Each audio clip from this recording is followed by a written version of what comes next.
নাক ডাকা এবং তার সমস্যা যেটা অবস্ট্রাকটিভ স্লিপ অ্যাপনিয়া, এগুলো নিয়ে কিন্তু অনেকবার আমি বলেছি, প্রায় রেগুলারলি। বহু মানুষ উপকৃত হয়েছেন এবং বহু মানুষ দেখাতে এসেছেন এবং তাদের কারোর অবস্ট্রাকটিভ স্লিপ অ্যাপনিয়া ডিটেক্টেড হয়েছে। এখন ঘটনাটা হচ্ছে যে অনেকে জিজ্ঞাসা করেন যে অবস্ট্রাকটিভ স্লিপ অ্যাপনিয়াতে একবার ডাক্তারবাবু আমরা যদি সিপ্যাপ নেওয়া শুরু করি তাহলে এটা কতদিন চলবে, আমরা কি বন্ধ করতে পারবো কিনা সিপ্যাপ, আর কোনো মেথড আছে কিনা।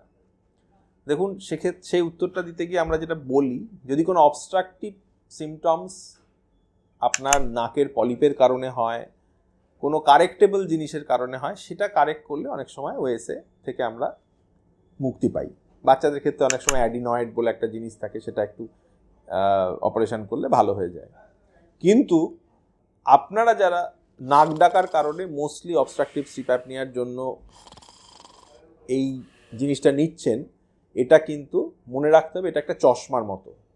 আপনি যেমন চশমাটা খুলে ফেললে আপনি ঘোলাটে দেখেন, আপনি কাজ করতে পারবেন না, ঘুমের সময় সিপ্যাপটা ইউজ না করলে কিন্তু ওএসের সিমটমগুলো আবার ফিরে আসবে। আপনি পরের দিন একটা ঘুম ঘুম ভাব থাকবে, একটা লেথার্জি থাকবে, আপনার কাজ করতে গিয়ে সমস্যায় পড়ে যাবেন, আপনি আবার সেই ব্লাড প্রেশারের সার্জ, সুগারের সমস্যা, এগুলো ফিরে আসবে এবং রাতে ঘুমটা ভালো হবে না।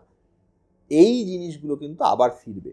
তো সিপ্যাপ একটা খুবই অভিনব টুল, যেটা কিন্তু এই পার্টিকুলার অসুখটাতে অনেককে সমূহ বিপদের থেকে উদ্ধার করেছে। তো সিপ্যাপ ইউজ ইন ওএসএ আমরা বলবো যে মোটামুটি ধরে রাখুন যে আপনার লাইফ লং চলবে, এবং ঠিক ঘুমের সময় যখনই আপনি ঘুমাবেন এটাকে নিয়ে আপনাকে শুতে হবে। এতে যে লং টার্ম কনসিকোয়েন্সগুলো আছে অবস্ট্রাকটিভ স্লিপ অ্যাপনিয়ার, সেগুলো থেকে আপনি ইমিডিয়েট বেসিসে রেহাই পেতে পারবেন।